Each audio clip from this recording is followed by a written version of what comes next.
Today, I want to talk with you about one of the most important decisions you're going to have to make if you receive restricted stock units as part of your compensation, and that's whether to sell or hold your RSUs when they vest. Now, the reason why I wanted to talk about this today is most of the financial advice that you read online oversimplifies this topic. But if you're like many of the people that we work with, you would recognize that there's a lot more complexity that goes into this than you might see at the surface level, and you might feel a little bit conflicted. On one hand, you recognize that your employer stock might be your best performing and most valuable asset, and you might still believe in the future direction of your company and you want to participate in that growth. But at the same time, you might recognize that over-concentration can be risky. And that's the dilemma that many people face, and that dilemma can lead to indecision. But just because you don't make a decision doesn't mean you're not doing anything, because by putting that decision off, you're subconsciously making the decision to hold those shares, and that means your wealth can continue to grow in a direction that's misaligned with your goals. So today, I want to talk with you about a framework you can use to make more confident decisions around your RSUs. But before we do that, I want to first acknowledge how difficult it can be to make these decisions, because many of the people that we work with have an emotional tie or an emotional connection to their company stock, because you may have been working with your company for many, many years,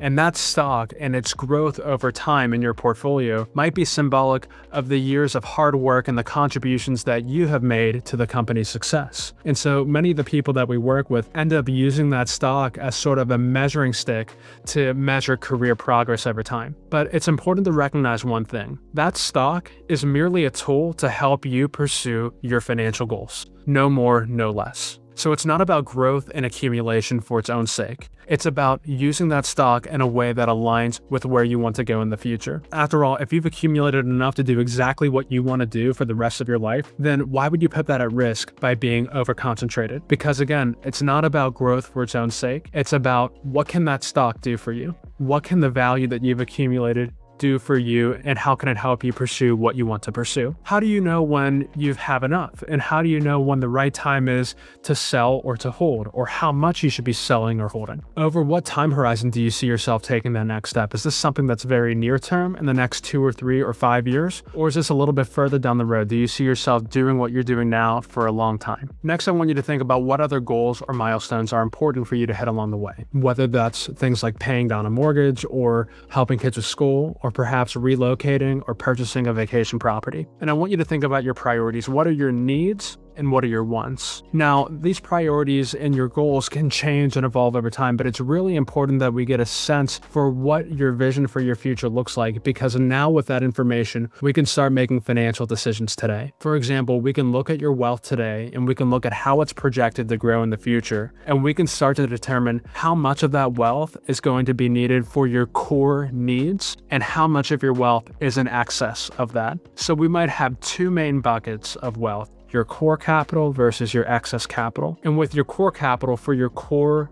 immediate needs, we might want to be diversified. We might want to protect that wealth through greater diversification. On the other hand, with excess capital, you may be able to afford to take on a little bit more risk, such as owning more of your employer stock. If your company stock continues to do really, really well, you're going to be rewarded for that, and you can use that wealth to start addressing some of your secondary goals. But if it doesn't work out as planned, well, that won't feel good, but at least you'll know that you've secured enough of your wealth to meet your core needs, your most important priorities. We can also start to think about how much of your wealth you might need today versus how much you might need in the future. With the wealth that you need today, we should prioritize liquidity, because liquidity is ultimately what's going to make you sleep well at night. It's what's going to make you feel comfortable. Now, with wealth that you might not need for a very long time, you might be willing to trade off liquidity for other benefits, such as tax efficiency, that can help you maximize projected growth. So you could see how starting with your vision for your future, starting with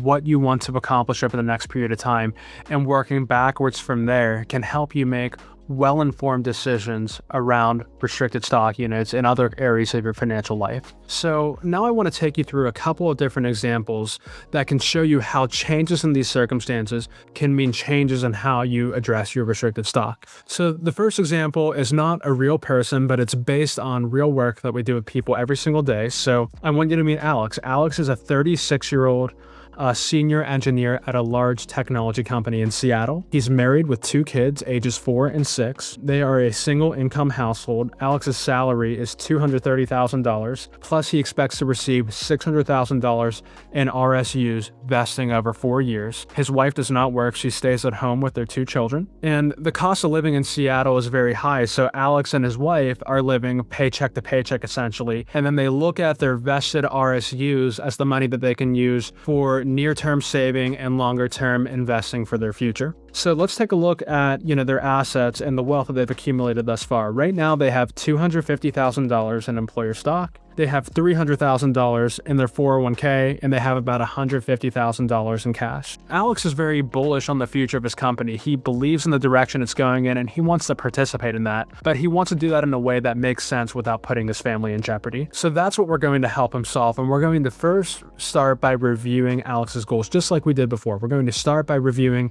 Alex's near and long-term goals.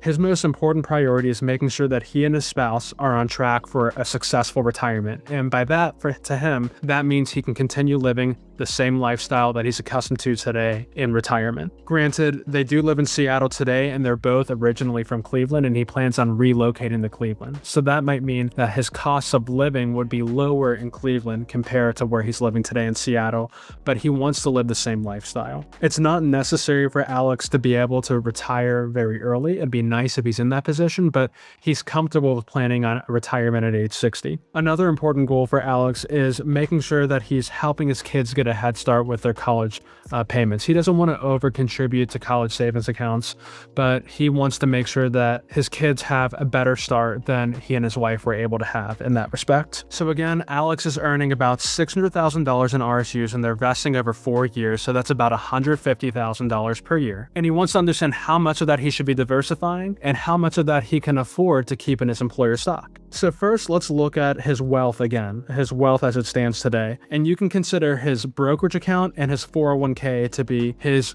core income buckets, because those 2 buckets are very broadly diversified. His employer stock, on the other hand, can be considered his excess capital bucket because he's taking greater risk there. Let's start by looking at the 401k. Alex is doing a great job of saving in his 401k. Right now, he's currently contributing the max to his 401k. And if he continues to do that for the next 24 years or so until he's age 60, and if we use an assumed 8% rate of return, then his 401k is projected to be about $3.5 million at age 60. Okay, the next thing we did is we looked at Alex's brokerage account, and we looked at how if we take that $110,000 that vests each year after taxes, and we looked at how if we take different amounts of that, whether it was $20,000, $30,000, $50,000, $80,000, so on and so forth, and contributed that to the account every single year of his career, how that would impact the projections until his age 60 in 24 years. So the number that we landed on was $60,000 in contributions per year, and if Alex does that and continues that for the rest of his career,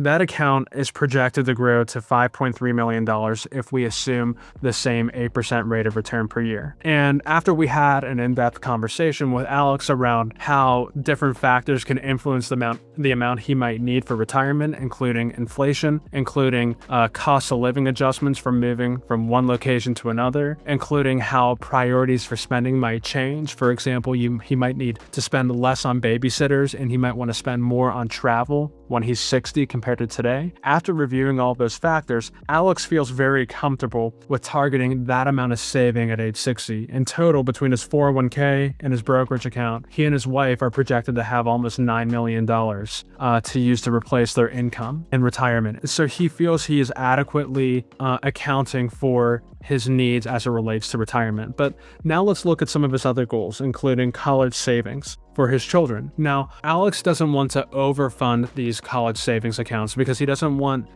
money to be stuck in those accounts if his children don't need that money in the future. But with that said, he wants to make sure they have a nice head start. So now let's look at the amount of cash that he has on hand. He has about $150,000 in cash on hand, and that amount of cash represents almost 1 year worth of living expenses for Alex and his family, which is actually quite high. We would typically recommend that you keep about 6 months worth of living expenses and an emergency fund and cash on hand. And if you don't have other large expenditures coming up on the horizon, then there might be a better use for any excess money. So we're going to suggest that Alex takes about $60,000 out of that $150,000 in cash and puts $30,000 in each of his children's 529 accounts. Over the next couple of years, he might contribute another $10,000 or $15,000 in each of his children's 529 accounts, and those accounts are projected to continue to grow over time. And if he needs to contribute more, or if he wants to contribute more to his children's education, he'd rather have the flexibility of deciding to do that at that time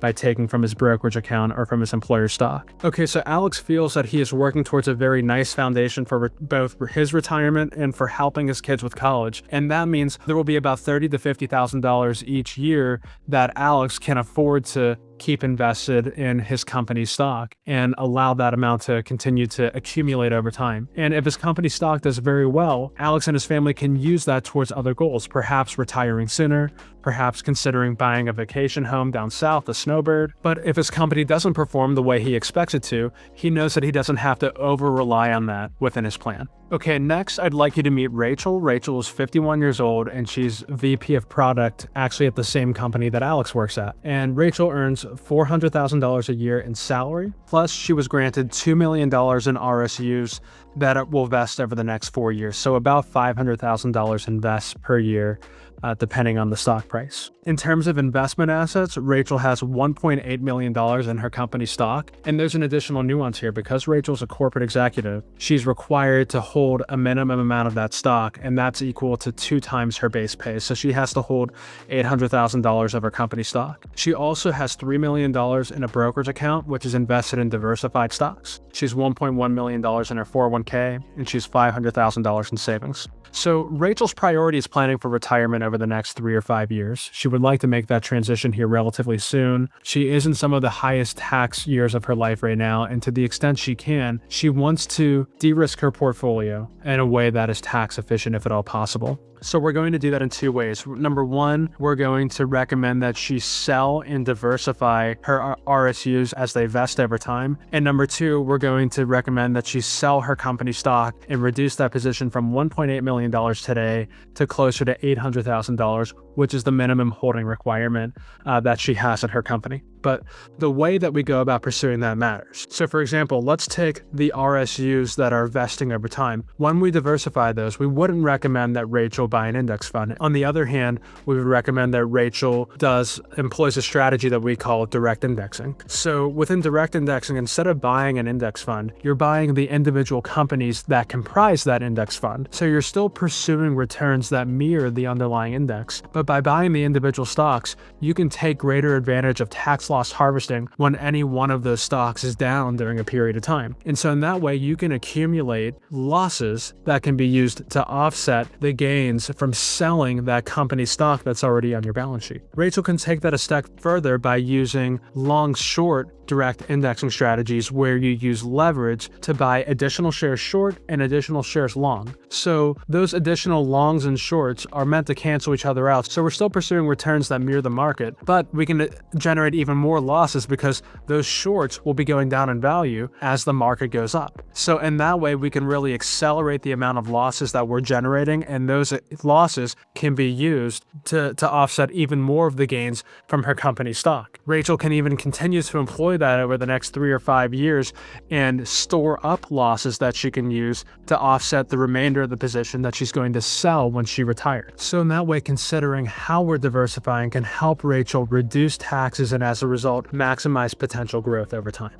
But in further conversation with Rachel, it turns out that she's very philanthropically active. She's currently giving about $20,000 a year to charity. So we suggested to Rachel that instead of giving $20,000 a year and spreading out those deductions over a longer period of time, what if she were to contribute $200,000 to a donor-advised fund today, get the entirety of the tax deduction today up to certain limitations, and then continue to give from the donor-advised funds to the philanthropic causes that she wants to continue to support over time. Furthermore, if Rachel gives $200,000 of appreciated stock instead of cash to the donor-advised fund, she's not only getting an income tax deduction, but she's also going to avoid capital gains tax on the appreciated stock. So in that way, by considering employing that strategy, Rachel can get the full value of that deduction today while she's in some of her highest income earning years when the deduction might be most valuable to her. So to put it all together, Rachel and Alex both work for the same company. They both have very similar vesting schedules, and they may very well have the same underlying belief in the future of their company, but because they're in very different stages of their lives and have different visions for their future, the recommendations for what they should do with their vesting RSUs are very different. For example, Alex can afford to accumulate more of his company stock because he also has plenty of time to accumulate in more conservative buckets